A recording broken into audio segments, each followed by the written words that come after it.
3 minutes ago, behind walls thicker than history itself, a vault sealed for decades was finally opened, and what emerged has sent shockwaves through the monarchy. Not a jewel, not a forgotten relic, but a document so explosive, so unexpected, that it may rewrite the royal line as we know it. The Queen Mother's final decision was never meant for public ears, until now. Before we go deeper into what this really means for the royal family, make sure to subscribe so you don't miss a single update. For years, that vault sat beneath one of the most protected royal estates, locked not only by iron and stone, but by legal deadlock and whispered warnings. Courtiers dismissed it as ceremonial storage, a time capsule of sentimental treasures that would one day amuse historians. But when the final authorization came through after decades of quiet disputes, no one inside the palace expected what would be laid bare. Senior aides entered the chamber, anticipating polished regalia and fading photographs. Instead, they uncovered sealed testamentary packets tied with aging ribbon, each marked with the unmistakable crest of the Queen Mother. At the center was a handwritten will, her signature sharp and deliberate, leaving no room for doubt. And in one devastating sentence, the unthinkable was confirmed. Her entire personal estate was bequeathed to Edward, bypassing Charles entirely. The air inside palace corridors shifted instantly. Conversations halted mid-sentence. Doors closed more softly, but more firmly. Word traveled not through public announcement, but through guarded murmurs, each repetition heavier than the last. Edward, everything to Edward. Not a shared arrangement, not a symbolic gesture. Everything. For a monarchy built on hierarchy and expectation, this was not a simple matter of inheritance. It was a thunderclap aimed at the very structure of succession. Charles, the future king, had long been presumed the natural steward of his mother's legacy. Yet here was a decision that seemed to contradict decades of public alignment. Legal advisors were summoned within the hour, poring over clauses, verifying signatures, confirming dates. There would be no easy dismissal, no technical loophole to soften the blow. The Queen Mother had been precise, intentional, unmistakably clear, and as confirmation settled into reality, a deeper unease began to rise. Historians quietly warned that royal inheritances are never purely financial. They are layered with meaning, coded with preference, saturated in symbolism.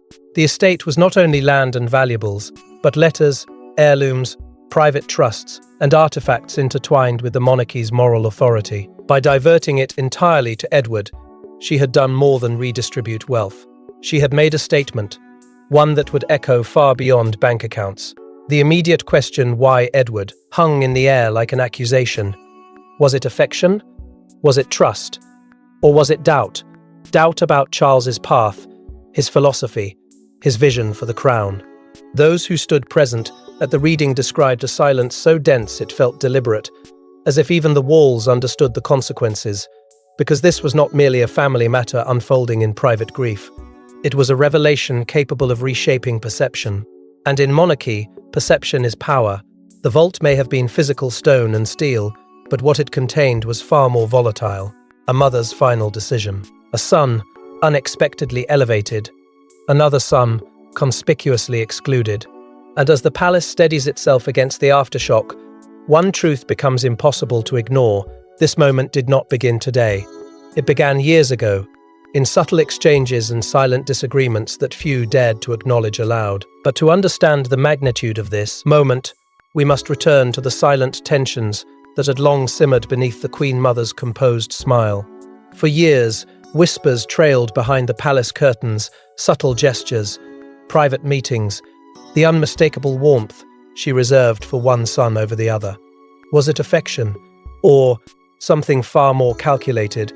What if this wasn't an impulsive inheritance, but the final act of a woman who saw storms coming long before anyone else did? Long before the vault was opened, long before lawyers unfolded that fateful document, there were signs, small, almost invisible shifts in loyalty that only the most attentive observers dared to interpret. The Queen Mother had always mastered the art of composure, her public smile unwavering, her posture regal, her words measured. Yet behind that dignified exterior, relationships evolved. And in her later years, Many began to notice that Edward occupied a quieter, more intimate space in her world. It was never announced. There were no declarations of preference, but during public engagements, her gaze lingered longer when Edward spoke. In private gatherings, he was often the last to leave her side. Courtiers described evenings where conversations between mother and son stretched beyond protocol, beyond pleasantries, into something deeper: shared convictions, shared concerns. While Charles was steadily crafting a vision of modernization, speaking openly about reshaping the monarchy for a new century, his mother remained firmly anchored in tradition. She had lived through abdication crises, wartime fear, and generational shifts. Stability to her was sacred. Change was a risk that required absolute certainty, and certainty, some believe, she did not always see in Charles. Their ideological differences were subtle but real. Charles spoke of streamlined structures and contemporary relevance. The Queen Mother believed in endurance through ritual and constancy. Where he envisioned adaptation, she feared dilution. Where he saw evolution, she sensed erosion. Those tensions were rarely public, yet insiders insist they were deeply felt. Edward, in contrast, rarely pushed reform. He embodied steadiness, dependability, a quiet acceptance of inherited duty rather than a desire to reshape it. During her declining years, when energy faded and reflection deepened, it was Edward who appeared most consistently by her side, not as a strategist, not as a rival, but as a presence, reliable, uncomplicated, safe. Speculation grew in hushed tones that she questioned Charles's instincts, not his dedication, but his direction. Could the monarchy withstand rapid transformation?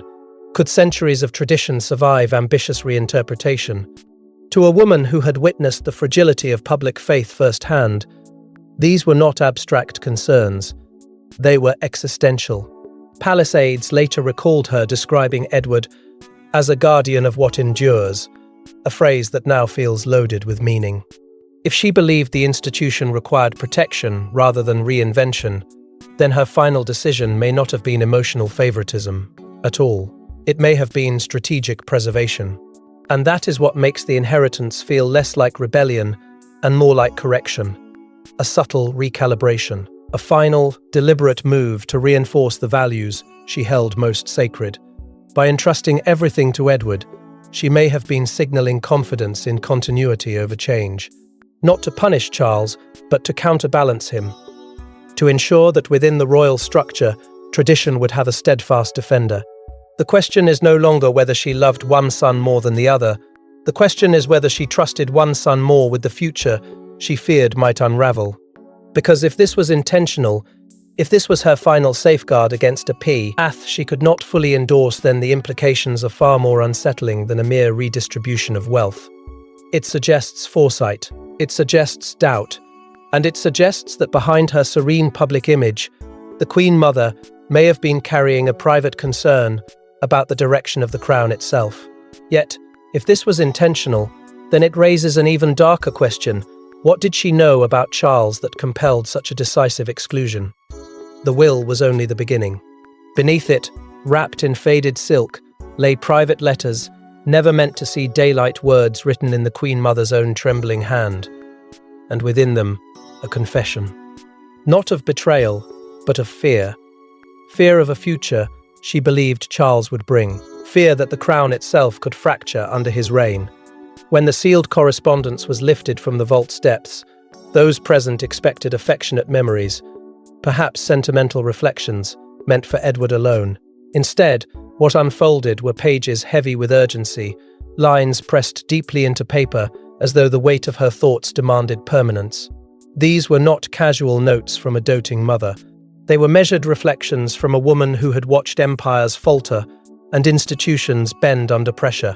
Each letter was addressed directly to Edward, not in public titles, but in intimate personal language that stripped away ceremony. She spoke candidly of Charles's temperament, his restlessness, his impatience with tradition, his insistence on reshaping ancient systems. She did not accuse, she did not condemn, but her words carried unmistakable concern. She described modern reforms eroding sacred foundations, warning that the monarchy's strength did not lie in reinvention, but in resilience. To her, stability was not stagnation. It was survival, and survival required guardianship, not experimentation. The emotional core of the letters revealed something even more startling. She urged Edward to protect what must endure, a phrase repeated with subtle variations across multiple pages. It was not a suggestion. It read like a charge, a duty assigned quietly but deliberately. The inheritance in that context no longer felt like preference, it felt like preparation. She anticipated turbulence. She anticipated decisions that might, in her view, place legacy at risk. And in those handwritten lines, she entrusted Edward not simply with property, but with purpose. Hints of disagreements between mother and heir surfaced through careful phrasing, references to our conversations that left her unsettled, allusions to paths diverging and visions that may not align. She never detailed specific arguments, but the emotional residue was clear. There had been tension, not loud, explosive confrontations, but steady philosophical divides that widened over her final decade. Charles, determined to modernize. She, determined to preserve. Two generations shaped by different crises, clinging to different solutions. What makes these letters so powerful is their vulnerability. She admitted uncertainty. She confessed sleepless nights. She questioned whether the institution she devoted her life to could withstand radical adjustment. And in that vulnerability lay her final act of control. By tying her estate to Edward, she effectively placed a counterweight inside the royal framework. This was not a reward for loyalty. It was a mandate bound in ink, a silent safeguard meant to outlive her. The discovery did not remain contained for long. Word of the letters spread among senior royals in hushed conversations, their contents too significant to ignore, yet too sensitive to publicize. Royal archivists moved swiftly, restricting access, classifying documents, limiting circulation under the justification of preservatio n. But restrictions rarely extinguish curiosity. If anything, they inflame it. The more guarded the letters became, the more they hinted at truths too volatile for open discussion. Because beneath the inheritance lies a deeper revelation. The Queen Mother feared not scandal, not public disapproval, but ideological fracture from within. And if she believed such fracture was possible, under Charles, then her silence in life now speaks louder, in death. The estate is no longer the central shock. The letters are. They transform the narrative from familial preference to institutional anxiety. And as the contents begin to circulate among senior royals, one question grows impossible to ignore. How will Charles respond? Since the vault's opening, Charles has said nothing. No statement. No denial. No reassurance. Instead, palace gates closed early, meetings were cancelled, phones went unanswered. Silence has become its own message, and insiders say that behind closed doors, the atmosphere is anything but calm. In a monarchy where every pause is interpreted and every gesture dissected, this absence of words feels thunderous. The revelation did not simply bruise pride, it struck at the very architecture of expectation. Within hours of the letters, and will being authenticated, emergency meetings were convened. Senior advisors were summoned from private residences. Legal teams were instructed to re-examine clauses already confirmed. The tone was not ceremonial. It was urgent. Charles, according to those briefed on the initial discussions, appeared blindsided, not by the existence of a will, every royal prepares one, but by its decisive exclusion. He had expected nuance, perhaps a redistribution that balanced affection and protocol. Instead, he was confronted with absolutes, everything to Edward. No symbolic gesture in his favour, no shared guardianship of legacy. The shock was not theatric, it was internal. Those closest to him describe a measured exterior, but beneath it, a storm of calculation, because this was no longer a private family grievance. It was a narrative crisis. Advisors immediately turned their attention to perception. A divided monarchy is a fragile monarchy. Public confidence rests on unity, on the seamless continuity between generations.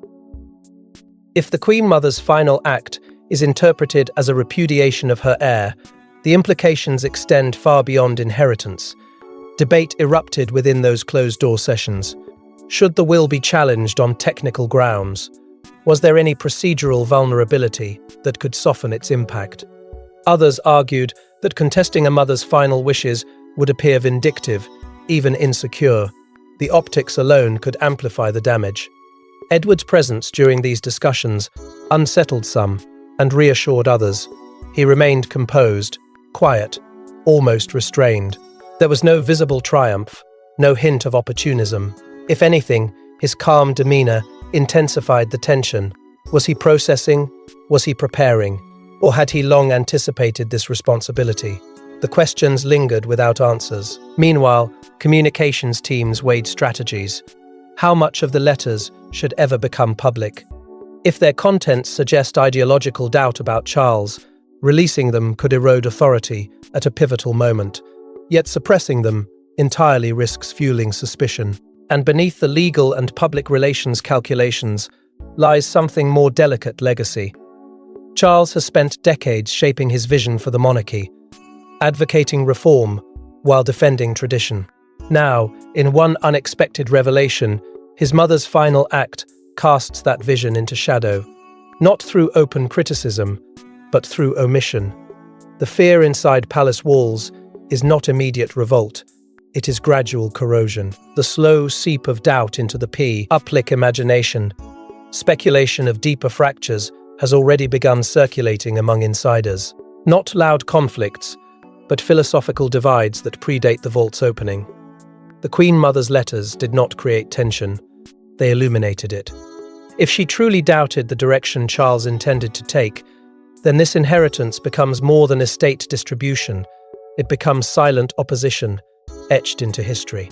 And in that silence, Charles now stands at a crossroads. To challenge is to risk appearing threatened. To accept is to tacitly acknowledge her preference. The monarchy has survived wars, scandals, abdications, but it has always relied on one essential illusion: cohesion. That illusion now feels strained. Every decision Charles makes from this moment forward will be measured against the shadow of his mother's final judgment. Yet while Charles weighs his next move, Edward faces a far more complicated burden, the weight of a legacy he never asked for. For Edward, this wasn't triumph, it was turbulence.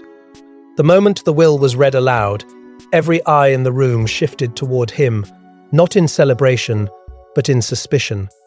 Had he known? Had he influenced? Or was he simply the quiet son who became the unexpected guardian of his mother's final wish?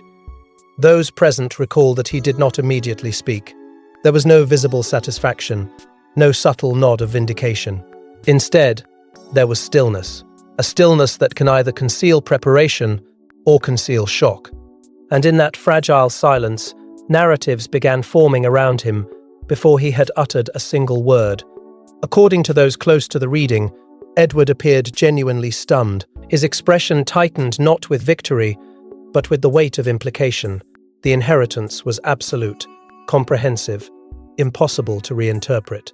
Within hours, media speculation framed him as the secret beneficiary who had patiently positioned himself at the center of influence. Commentators questioned whether his quiet presence during the Queen Mother's final years had been devotion or strategy. The simplicity of his public persona suddenly looked, to critics, like calculated restraint. But those who have known him longest insist that ambition has never been his defining trait. If anything, he has often been overshadowed, content to operate away from the fiercest glare. Privately, hesitation took root. Accepting the estate would not be a personal gain, it would be a public statement. To embrace it fully might appear as endorsement of the Queen Mother's implied doubts about Charles. To reject it could undermine her deliberate final act. Edward found himself caught between two forms of loyalty: loyalty to his mother's expressed wishes and loyalty to his brother's authority. It is a tension that no ceremony can resolve, and in that tension, the human cost becomes evident. Reports suggest that a conversation between the brothers followed swiftly, described by insiders as restrained but undeniably strained. There were no raised voices, no dramatic ultimatums, but there was distance. Charles, measured and analytical. Edward, careful and composed, words chosen with precision, yet heavy with unspoken questions. Trust is rarely shattered by a single event. It is tested by interpretation. And this revelation forced both men to confront not just the inheritance, but what it implied about their mother's private convictions. Edward's internal conflict deepened as advisors presented options. Could portions of the estate be redirected to neutral trusts? Could symbolic items be placed under shared custodianship? The possibility of declining certain elements surfaced quietly. But even that path carried consequences. Refusing parts of the inheritance might suggest he believed the Queen Mother had erred. Accepting everything might suggest agreement with her concerns. Every choice felt loaded, every move scrutinized. What complicates the matter further is the nature of the inheritance itself. This was not simply financial capital or land. Among the assets were heirlooms deeply tied to the monarchy's identity, personal regalia, artifacts intertwined with coronations, tokens that represent continuity. Holding them is not merely possession, it is influence. It is symbolic gravity, and Edward understands that symbols can speak louder than proclamations. He never sought to be at the center of constitutional speculation.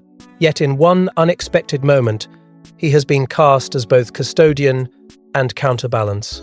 The quiet son now stands at the crossroads of legacy and perception. If he embraces this role fully, he may inadvertently reinforce the narrative of division. If he distances himself, he risks diminishing his mother's final declaration. The turbulence is not external, it is internal. And as the weight of responsibility settles more heavily with each passing hour, it becomes clear that the deeper shock may lie not in the money or jewels, but in the symbolic power transferred that day. Among the listed assets were items never officially catalogued, personal regalia, heirlooms passed quietly through generations, artifacts believed to represent the monarchy's spiritual heart. These weren't simply valuables, they were statements.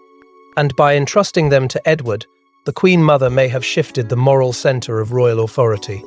As the inventory was examined more closely, it became clear that this inheritance extended far beyond property or financial holdings. Tucked within the estate were objects rarely displayed, rarely discussed, yet deeply embedded in royal continuity. Pieces that had survived abdications, wars, political reform, and personal scandal.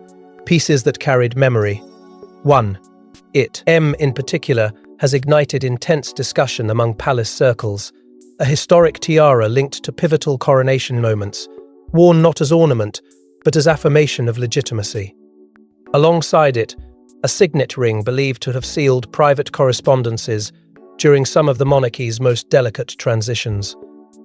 These were not museum curiosities. They were instruments of authority, tokens that symbolize not just lineage, but trust. Insiders have quietly referred to them as guardianship pieces, suggesting they are meant to be held by those entrusted with safeguarding the monarchy's philosophical core. And now, they belong to Edward. Not temporarily, not ceremonially, but legally and unequivocally. The transfer is not ceremonial theatre. It is a calculated reallocation of symbolic gravity. In monarchy, objects speak. They reinforce hierarchy without words. They signal continuity without speeches.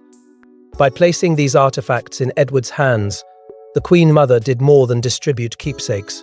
She positioned him as custodian of something intangible yet powerful, the spiritual narrative of the crown itself.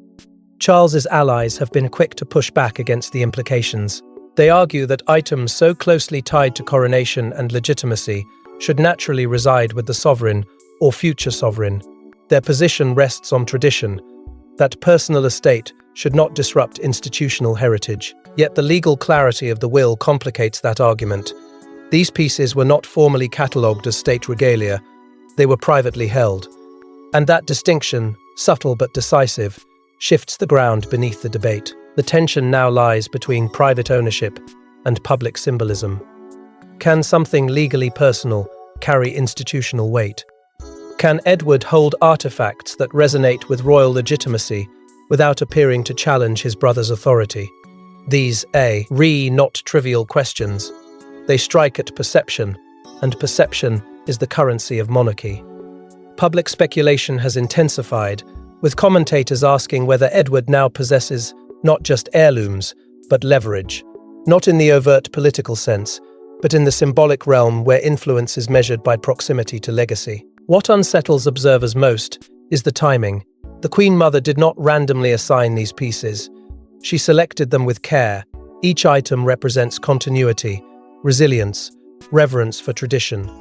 If she believed these values required reinforcement, then entrusting them to Edward may have been her final recalibration of balance within the royal structure. Charles remains the constitutional heir, the face of reform and adaptation. But Edward, now holding these guardianship pieces, embodies preservation. This quiet redistribution has created an undercurrent that cannot easily be dismissed. It reframes the inheritance from personal favor to ideological alignment. And as debate rages over symbols and succession, historians are revisiting one unsettling possibility. What if the Queen Mother's final act wasn't about affection at all? What if it was political? A final, unspoken vote of no confidence in the son destined for the throne. In royal history, dissent is rarely loud. It is coded, symbolic, delivered in gestures that echo long after the giver is gone. The more historians examine the structure of her will, the more they recognize a familiar pattern, moments in which private estates have quietly redirected the emotional current of succession without ever altering the constitutional line. Monarchies rarely fracture through formal rebellion. They fracture through subtle shifts in allegiance, through carefully timed gestures that reshape perception without rewriting law. There are precedents, though they are often buried beneath layers of diplomacy. Personal inheritances have historically served as silent endorsements, signaling which vision of monarchy deserves preservation. By leaving everything to Edward, especially those guardianship artifacts, steeped in meaning, the Queen Mother may have aligned herself with a philosophy rather than a person. That interpretation changes everything. It transforms the narrative from maternal preference to ideological positioning. And once ideology enters the equation, the stakes escalate.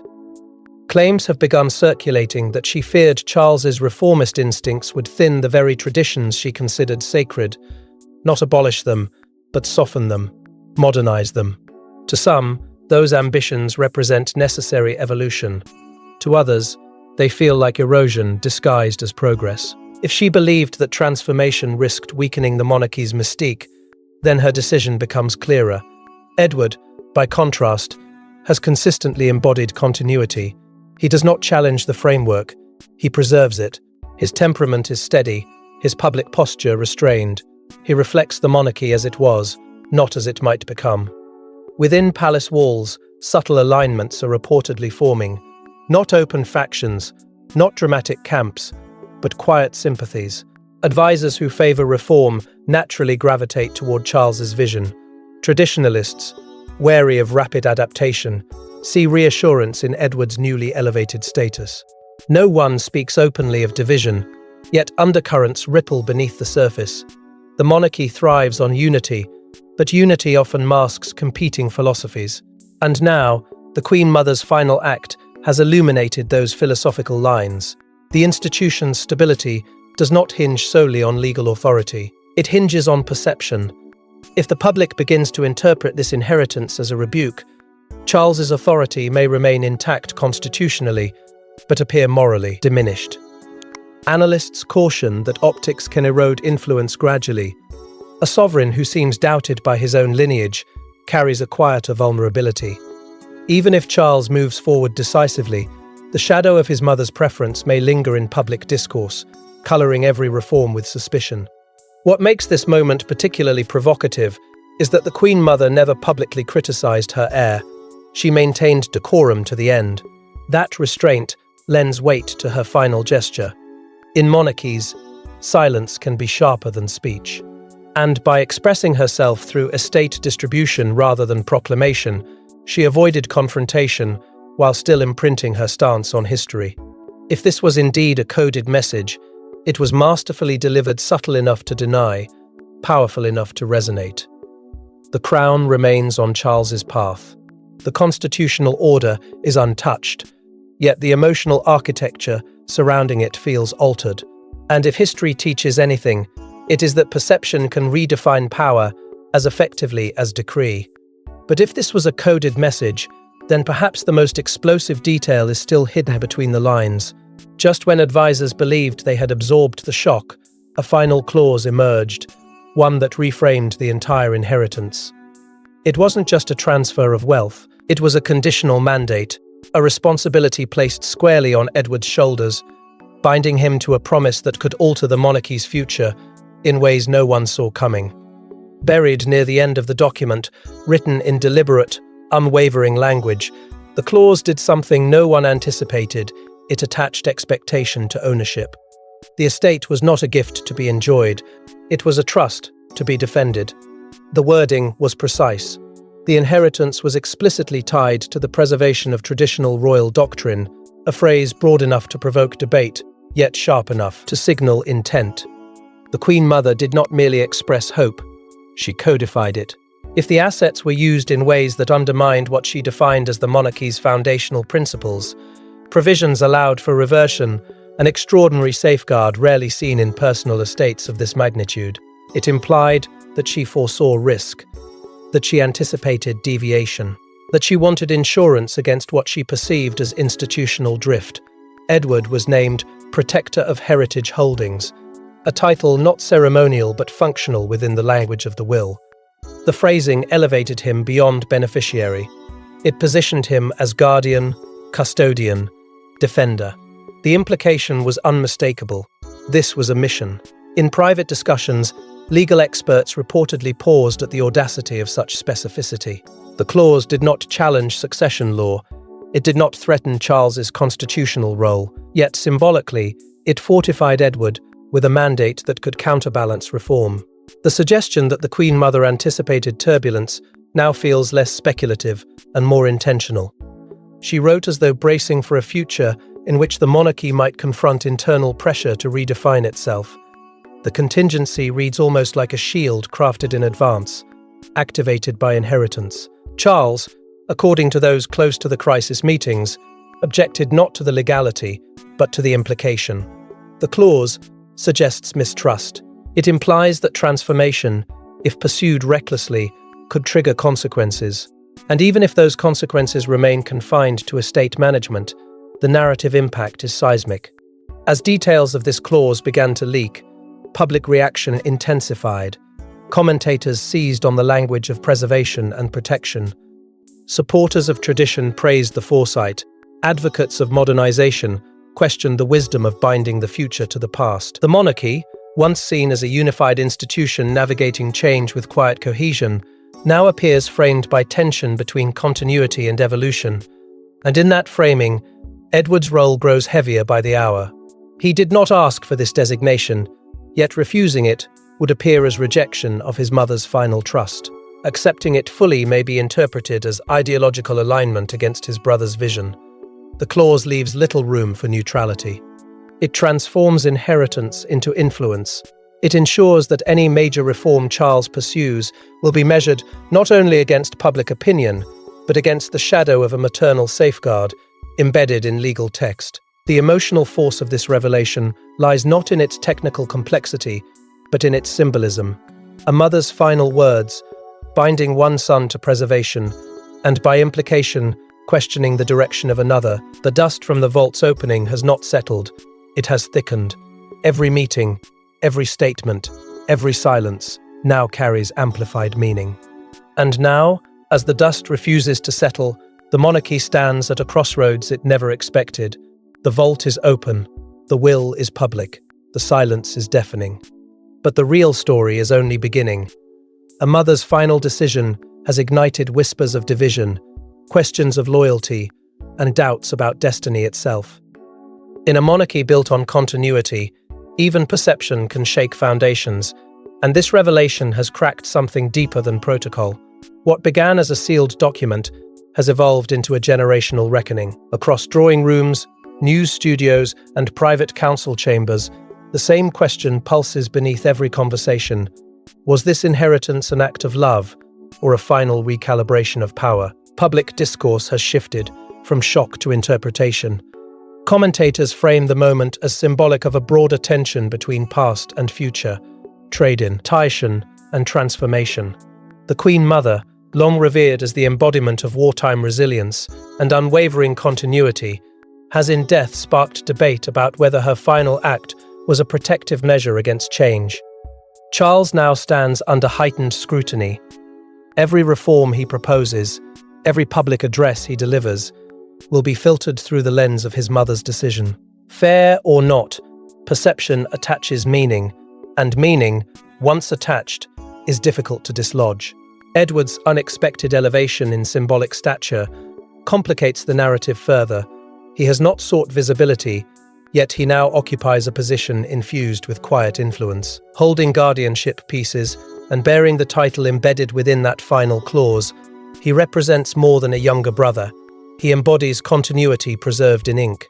The contrast between the two men has become sharper in the public imagination, one associated with modernization, the other with steadfast preservation. That contrast may be exaggerated, but it is powerful. And power in monarchy often lies in story as much as statute. The risk of lasting tension between the brothers lingers like an unspoken concern. There are no public confrontations, no declarations of rivalry. Yet relationships are shaped not only by affection, but by interpretation. If Charles feels his authority subtly undermined, and Edward feels burdened by responsibility he never sought, the emotional distance could widen quietly over time. Monarchy thrives on cohesion, on the image of seamless unity. Any hint of fracture, real or perceived, becomes amplified in an age of relentless media analysis. That media narrative has already begun weaving speculation of internal rivalry, even where none may consciously exist. Headlines thrive on contrast. Analysts debate whether Edward now holds hidden leverage, whether the Queen Mother's conditional clause was an insurance policy against reform. Each interpretation adds another layer to the unfolding drama, and the more the story circulates, the more it shapes reality. Because in constitutional monarchy, symbolism does not replace law, but it frames it. The institution now faces its greatest immediate challenge, not in legality, but in projection. It must project unity while absorbing ideological tension. It must reassure the public that succession remains steady while acknowledging the emotional weight of a mother's final words. That balancing act requires precision. One misstep could reinforce narratives of division. One carefully measured gesture could restore equilibrium. The path forward demands both strength and subtlety. Yet perhaps the most haunting element is this: the Queen Mother's final act grows louder with time. What was once confined to private parchment now reverberates through national conversation. Her handwriting, her phrasing, her safeguards all continue to shape debate long after her voice has fallen silent. And that is the enduring power of coded dissent. It does not explode in the moment. It unfolds, slowly, relentlessly. The vault may have been sealed for decades, but its contents have opened a chapter that cannot be closed so easily. Charles must lead beneath the shadow of implication. Edward must carry responsibility without appearing oppositional. And the monarchy, as an institution, must navigate perception with extraordinary care, because sometimes the most powerful shifts in history are not declared with trumpets, but whispered from a vault that was never meant to be opened. Thanks for watching. Please don't forget to like and subscribe, and we will see you in next one.